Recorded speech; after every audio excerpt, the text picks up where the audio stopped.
Chapter 1. Symptoms.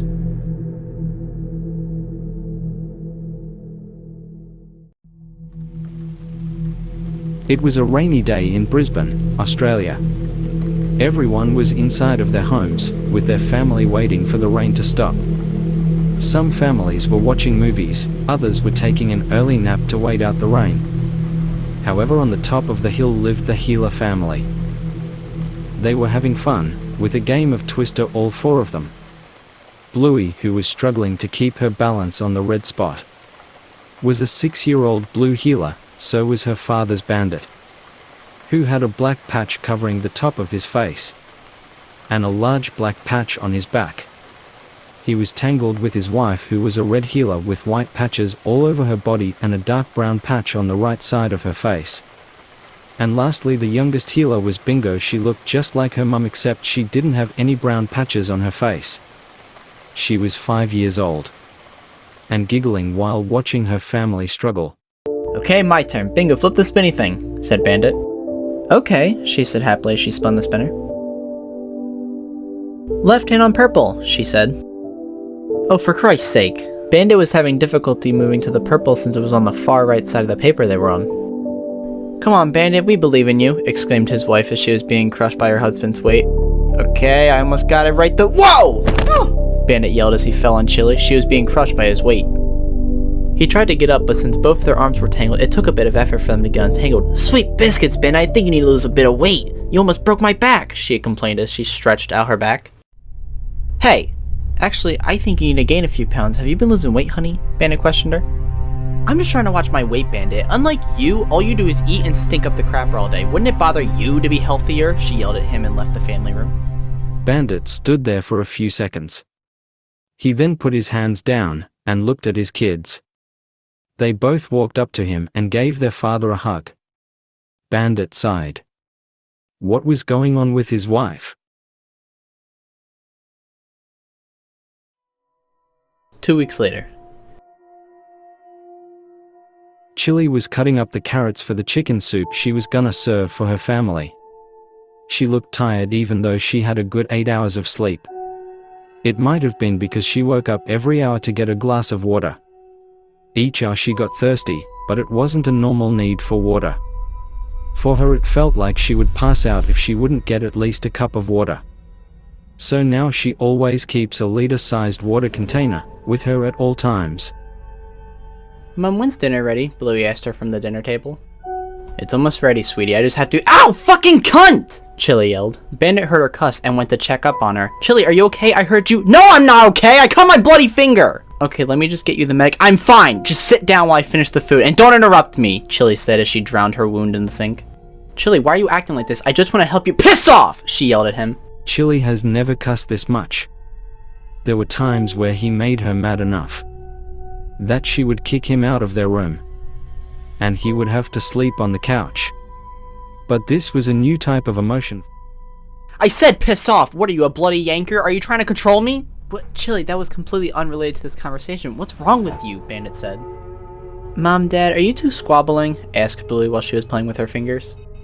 Oh no, mate, this isn't squabbling. This is a bloody argument! Bluey ran away crying. She was never yelled at, but she hated it. Look what you did! You just yelled at your own daughter. Are you proud of yourself? Exclaimed Bandit as he left Chili in the kitchen to comfort Bluey. Chili was still mad, but yet she didn't know why. It felt like everything was against her, and all she was trying to do is defend herself. But why would she feel threatened by her own daughter? She was still bleeding, but it wasn't normal. She was bleeding as if she cut through multiple veins in her finger. But she didn't, she just lightly cut herself on the skin on her finger. Maybe Bandit's right. I should get a bandage. As she left the kitchen go into the pantry for some medical equipment to heal her wound, Bluey was in her bed crying to herself. She couldn't believe her own mother had just yelled at her. She knew she did nothing wrong and just asked a question. Which is what hurt her the most, being yelled at for no reason. Bandit opened the door slightly. Hey mate, are you okay? He questioned. No, Mom just yelled at me and now she hates me. Bluey covered herself with the blankets to hide her tears from him. Bandit went over and sat on the far end of the bed with a worried look on his face. Listen, Mai, I don't know what's going on with her. She's all skinny, she won't eat, and she drinks a lot of water. Maybe I should take her to the doctor to check her. What the bloody hell are you looking at? Bandit then remembered that Bingo was left all alone in the dining room, meaning that Chili was gonna let all her anger out on her. He leaped off the bed and hurried to the dining room to see Chili in a corner with Bingo, holding a knife to her throat. Listen here, you little shit. Ever since you came in this world, I've hated you. You look nothing like me. I should have done an abortion, but they didn't want to do it, and now I'm stuck here with you, a worthless pile of filth. Chili started to dig the side of the knife into Bingo's throat. Tears were running down on the knife. Mama, please don't hurt me, Bingo cried out loud.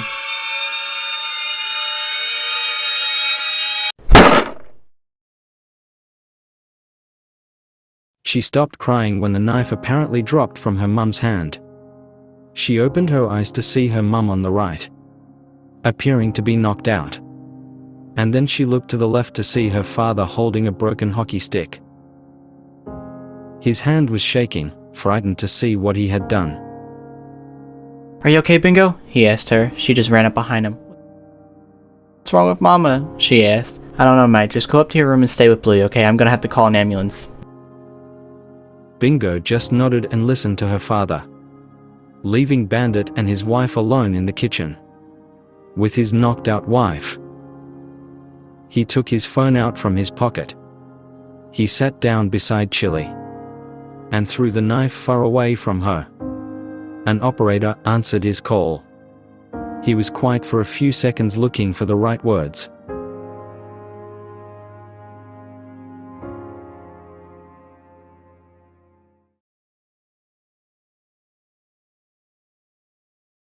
Mackenzie's mum walked out of a room and waved at the doctor.